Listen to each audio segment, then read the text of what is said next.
today I'm doing the finishing bits around doors and stuff like that. I've cocked on bits and bobs I thought I wanted, and then I got back and I went, ooh, they don't fit. So I'm adjusting with what I got so I don't have to spend any more, waste any more money. So finishing bits are done. I'm not going to show you yet because I'm going to do a reveal video of the entire thing at the end, so you kind of know what it looks like anyway. But yeah, I'm happy. There's a few things didn't go quite right, but I think for now I'm happy with it. Today is noggin time, so I'm going to do the noggins inside, so the structural thing basically to help the frame be a bit more rigid, especially when it warps and changes in temperatures, wind, rain, cold, hot, loads of different things. So it's done yesterday. I didn't finish it because it decided to rain, and I am on to now insulation. Yeah, this is going to be crazy because the room is, even with just little patches of insulation right now, the room's changed acoustics straight away. If you've ever insulated anything in your life, it's a freaking sweaty job, but this is pretty much all done. I've kept this down here a bit loose because that's where the power is going to come in at some point in the future. A conduit to go outside, go drill a hole to the outside world, and then stick something through like a plastic conduit or something like that, so that when it comes to wiring this place, it's ready to go basically. If I close the door, I don't know if you can hear it on the microphone. This here is a problem, but we'll get that sorted in the end. Can you see? Did you hear it like suddenly change noise? It's extraordinary. This stuff is, oh, I don't think you can see it. It's insulation.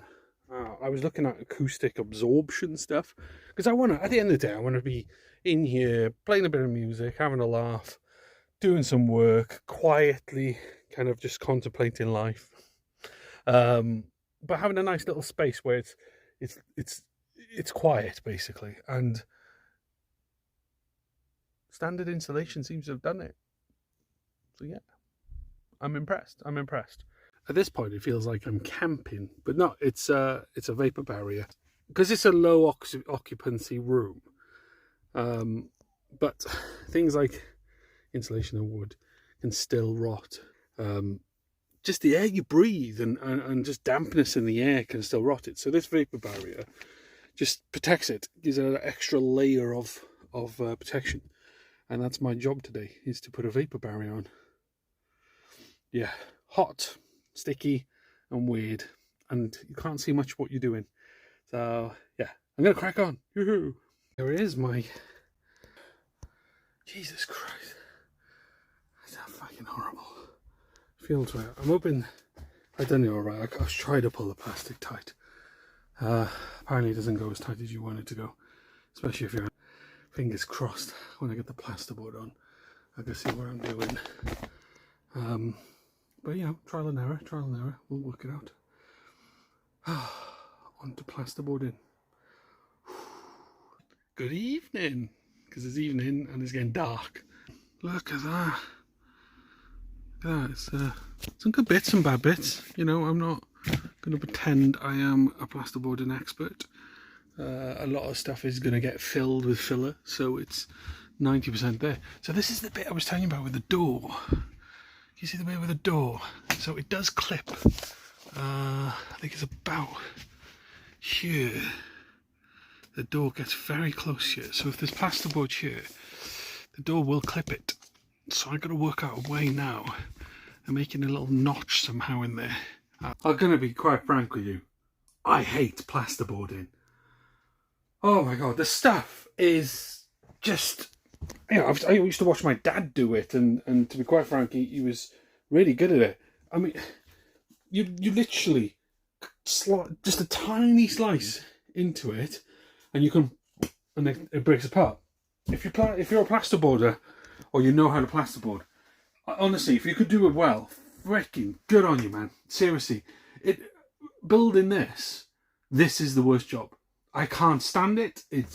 I haven't forward planned, so I've got a lot of issues now to deal with. So start here. Look at that huge gap, and then it narrows to the bottom. So obviously I didn't mount it square against the corner because of this, the insulation and everything in there. But I mounted this one a bit more squarer, and as you can see, the screws are kind of better against the stud. But because I didn't, I don't know, put a bit of backing here so that I can straighten this bit, that happened. And then even worse, okay, and I've got this gap which I'm going to have to fill. I'm going to have to fill a lot of holes and a lot of issues. And I know I got loads of filler. But look at the gap. Okay, look at this fucking problem. I told you about the doorway, and the door opens. Then I've got this little problem here. So I put a couple of screws in just to reinforce it more than anything. So the door swings in. So I've got to somehow make this look pretty with some filler a little later on. Bodge job, I understand, I know. But this is the bit that bugs me. All right, I didn't forward plan. This is the problem. I had a piece of sheet that come all the way across here, and it's got nothing behind there to attach to. So I'm going to go away and think about a way of attaching that before I fill it. Because I just need to nip it up just a tiny bit, like that. Or I'll use really, really long screws and see if I can pull it up a little bit across the bow of it. You know, mostly here. I think over there a little bit more. We're definitely in the middle. Something just to pull it up, so it's it's flat with this here, but then it'll have a slight curve to it to there. I mean, I don't mind that curve at all. And I'm going to push some screws more deeper in as I'm going along. I mean, areas which I'm really happy with is literally none of them. That wall to do there, right? That wall to do there, and that wall to do there. And all I've got is this half of plaster, which got soaked somehow outside overnight. It was dry overnight, and then it rained this morning, but it was all covered. So the bottom of that got wet, the bottom of that got wet, and the bottom of the other one got wet as well. So they probably broke them. They're £8.70 a sheet. So, you know, there's 20, 25, 20, 30 quid, they're gone. I've got 3 sheets left. I think I've got 3 sheets left. 1, 2, 3. Yeah, I've got 3 sheets left. So 2 sheets should cover. There's 1 sheet there, and then you've got 3/4 of a sheet there. Okay, so 3/4 of a sheet should cover that one wall. And then another sheet and a quarter. So maybe the piece I nick from here might be able to go over here. The other, again, 1 and a quarter. And then, luckily I got some of these little bits here to trim to go along here. And then obviously the corner edges, which go up there like that. And this top piece here. And I worked out the square foot, okay? 15 square foot is what I worked out. So I bought 18 square foot of plasterboard. And I'm off by 6, 7 square foot, maybe a little bit less than that. That's just a guess. I'm off by 6, 7 square. I mean, look, I started this documentary to explain how hard this is, and I knew it was going to be hard in places, but this is testing me, my patience. The finish is nowhere near where I want it to be.